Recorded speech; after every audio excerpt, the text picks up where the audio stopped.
ఈ కార్యక్రమానికి ఇచ్చేసిన మిత్రులకు, చిరంజీవులకు పేరు పేరున నా విప్లవ జైవీరులు.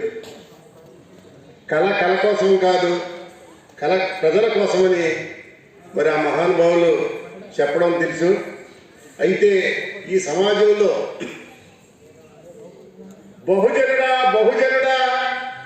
భరత భూమి బిడ్డడా ఆది భారతీయుడా, సింధు నది తీరాల్లో నగరాలు నిర్మించిన మొదటి నాగరికుడా, భరతావనిపై దండెత్తిన ఆర్య దొండగుడిచే అప్రాచ్యుడా, అవాచ్యుడా, అస్పృశ్యుడా, అతిశూద్రుడా, నామశూద్రుడా, సపసుడా, చండాలుడని పిలువబడినవాడా, నిప్పును, నీరును, గాలిని, భూమిని వచ్చిపచ్చుకున్న భౌతికుడా, ఆర్య దొండగుని ఎదిరించి పోరాడినవాడా, యజ్ఞాల పేరుతో, యాగాల పేరుతో దేశ సంపదని దోస్తున్న వారిపై కొదమసింగమై గర్జించిన వాడా, నిన్ను నిర్జించడానికి శస్త్రాలు వర్తించారు వారు.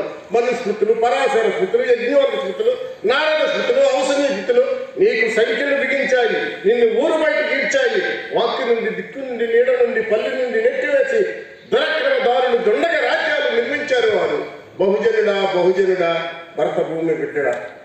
మిత్రులారా, ఈ సమాజంలో విద్యకి, విజ్ఞానానికి, నాగరికతకి నికృష్టంగా ఏ జాతులు బతుకుతున్నాయో ఆ జాతుల్ని తన కళ ద్వారా మాస్టర్జీ గారు ఇరు రాష్ట్రాల్లో ఎన్నో ప్రదర్శన చేసి మరి ఆనాడు కారంచేటి సంఘటన జరిగినప్పుడు అందుకో దండాలు బాబా అంబేద్కరా, అంబరాన ఉన్నట్టి సొక్కలు కురువంగో, ముందుగా నేను తలసి పాటలు పాడేము, చీకటి మా బ్రతుకుల్లో సూర్యుడు పొడవంగో, అందుకో దండాలు బాబా అంబేద్కరా.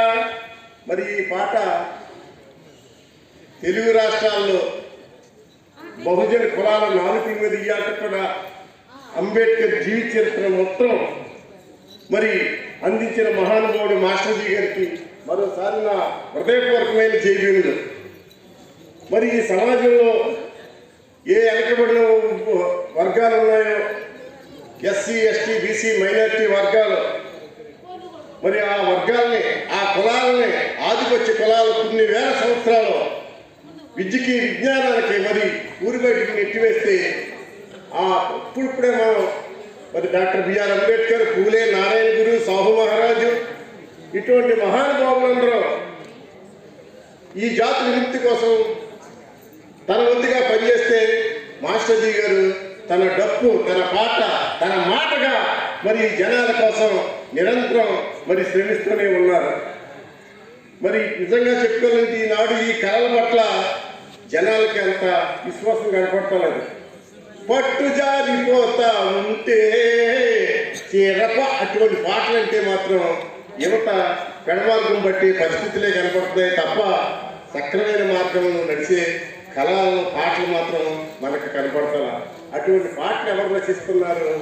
ఆ కవులకి సన్మానాలు, మరి రకరకాల బిరుదులు ఇచ్చి సత్కరించి ఒక దుర్మార్గమైన సంస్కృతిలో ఈ సమాజం కొట్టుకుపోతుందే తప్ప మాస్టర్జీ గారు లాంటి వాళ్ళకి ఉత్తమ పద్మశ్రీ అవార్డులు కానీ, అంబేద్కర్ అవార్డులు కానీ ఈ ప్రభుత్వాలు ఎందుకు గుర్తిస్తలేదో మనం అందరం గుర్తించుకోవాల్సిన పరిస్థితి ఉంది. అంటే సమాజాన్ని మేలుకొల్పుకోవాల్సిన సమాజానికి పనికిరారు, కానీ ఈ సమాజాన్ని మరి పెడమార్గం పట్టించే కవులు, రచయితలకు మాత్రం మరి ఏ సిరిములు, సన్మానాలు మరి ఈ పరిస్థితులు ఇంకా కొనసాగుతున్నాయంటే ఈ ప్రజలు ఇంకెప్పుడు విముక్తి చెందుతారంటే ఇది పాలకుల్లో చిత్తశుద్ధి, నిజాయితీ కావాలి. మరి మాస్టర్జీ గారి లాంటి కళలను మనం ప్రోత్సహించే పరిస్థితికి మరి రావాలి.